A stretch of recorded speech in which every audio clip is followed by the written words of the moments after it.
The U.S. is sending at least 3,000 soldiers to the Middle East as the Pentagon prepares for potential reaction from Iran.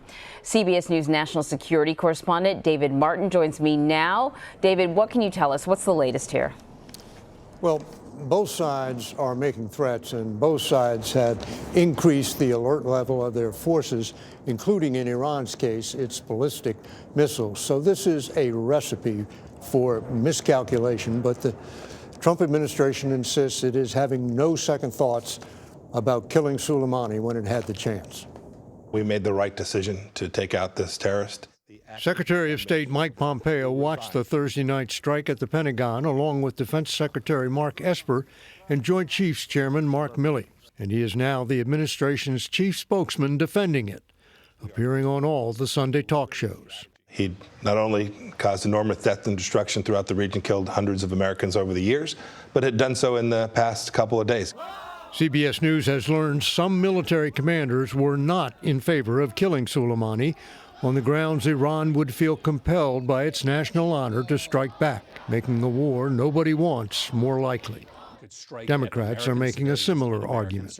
We do not generally execute high-level political figures of sovereign nations, in part because we know that that opens a Pandora's box that may expose American officials to assassination, but also because we know that ultimately that might get more Americans killed. The U.S. has more than enough firepower, both at sea and at air bases, to make good on President Trump's threat to strike 52 targets, including Iranian cultural sites. This is bigger than bin Laden. It's bigger than Baghdadi. This is the equivalent in U.S. terms of the CIA director, CENTCOM commander, JSOC commander, and presidential envoy for the region for Iran. But former CIA director and Mideast commander David Petraeus says the U.S. needs a plan to decrease tensions. Will there be a diplomatic initiative that says, okay, look, this is not headed in a good direction.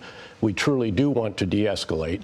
Everyone is going to lose if this continues to ratchet upward. All right, David, we know that Iran has significant military capabilities. We know that Iran has relationships and has made inroads with various militias and groups throughout the entire region. What exactly are the capabilities of Iran when it comes to attacking U.S. forces or interests? Well, if you look at the military capabilities of Iran proper, Iran the country, the most worrisome thing is their ballistic missiles. They have, according to the Defense Intelligence Agency, the largest ballistic missile force in the Middle East. They have ranges on those missiles that can reach as far as Israel, ranges that can certainly reach across the Persian Gulf to bases where U.S. aircraft are located. And what makes them so worrisome, of course, is the very, very short flight time of a ballistic missile going across the Persian Gulf. It would just be a matter of minutes from launch time to detonation time. Now, many of these Iranian missiles are very old and not considered to be very accurate. And every time the U.S.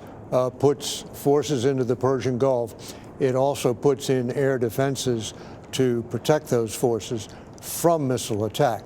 But what is worrisome right now is that the Iranians have increased the alert level of those ballistic missiles, and that puts everybody on a bit of a razor's edge, looking for indications of the beginning of some sort of countdown. So Soleimani, a major military figure for Iran, what is the likelihood that if Iran chooses to retaliate, they would target another military figure or something of military significance to the United States, or go beyond that and attack civilians?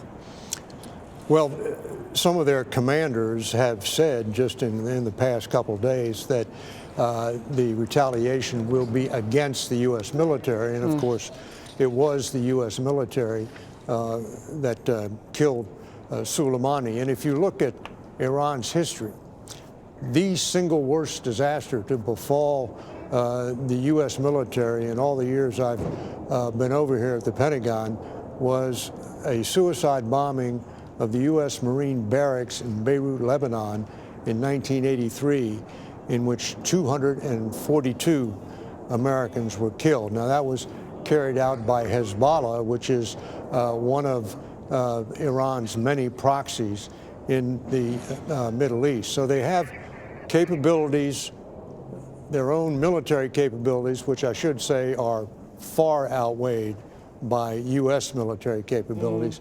But then they also have this ability, which they have demonstrated over the years, to conduct terrorist attacks which have devastating effects. All right, David Martin, thank you so much. Sure thing.